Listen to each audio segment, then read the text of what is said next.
High guys, welcome back to my channel Anamika ব্লগে তোমাদেরকে স্বাগত জানাই। তো তোমরা কেমন আছো? আশা করি ভালো আছো। বড়োদেরকে প্রণাম জানিয়ে ছোটোদেরকে ভালোবাসা জানিয়ে আমি আজকের ব্লগটা এখান থেকে শুরু করছি। তো তোমরা দেখতেই পাচ্ছ আমি আজকে কড়াইতে দুধ জাল করছি। তো আমি আজকে গায়ের দুধ দিয়ে গরু দুধ বানাবো বাড়িতে একদম সহজভাবে। তো তোমরা দেখতে থাকো, দেখলেই বুঝবে। তোমরাও বাড়িতে ট্রাই করতে পারো। গরু দুধ তো সবাইরই বাড়িতে কাজে লাগে, চা খাওয়ার জন্য, তারপরে রান্নার কাজে প্রায় বেশিরভাগই কাজে লাগে গরু দুধ। ঘরে যদি গায়ের দুধ থাকে তাহলে বাড়িতে এইভাবে গরু দুধ বানিয়ে রাখতে পারো তোমরা। আমি গায়ের দুধটাকে এভাবে জাল দিয়ে নিচে যাতে পুরানো লেগে যায় হাতার সাহায্যে নাড়ানাড়ি করে নিচ্ছি, আর দুধটাকে আমি শুকিয়ে নেব।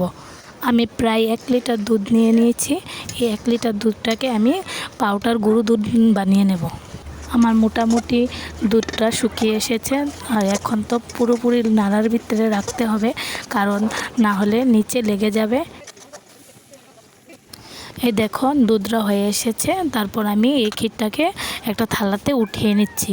তো আমি দুধ জাল দেওয়ার সময় চিনি টিনি কিছুই ব্যবহার করিনি, নর্মালি দুধটাকে জাল দিয়ে এইভাবে করে নিয়েছি।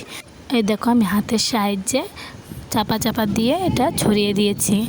আর আমার এটা শুকোতে লেগেছে 1.5 দিন, কারণ আমি একটু ভারী করে দিয়েছি। যদি পাতলা করে দেওয়া হয় তাহলে আরও তাড়াতাড়ি শুকিয়ে যায়। তো এই দেখো এক সাইড শুকানোর পরে আমি একটা খুন্তির সাহায্যে এটাকে এভাবে আস্তে করে আড়া দিলেই উঠে যাবে।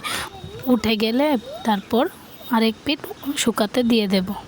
আর দুধটাকে ভালোভাবে রৌদ্রতে শুকাতে হবে, ভালো করে না শুকালে নষ্ট হয়ে যাওয়ার সম্ভাবনা থাকবে। তারপরে দেখো আমার দুধটা এইভাবে শুকিয়েছে, দেখো এইভাবে হবে, শুকালে গুঁড়ো হয়ে যাবে।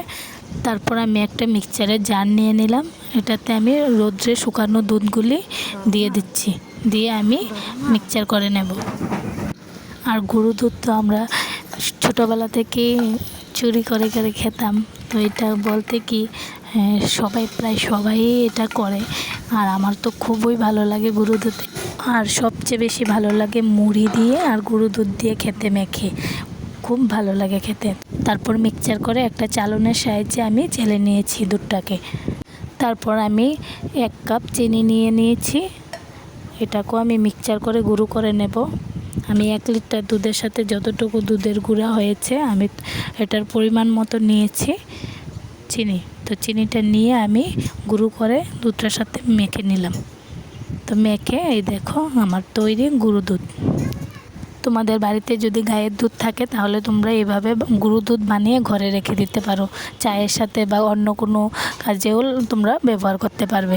তো দেখো আমার এইভাবে বানিয়ে এতটুকু দুধ হয়েছে গরু দুধ। তো আমি 1 চামচ খেয়ে দেখি কেমন হয়েছে।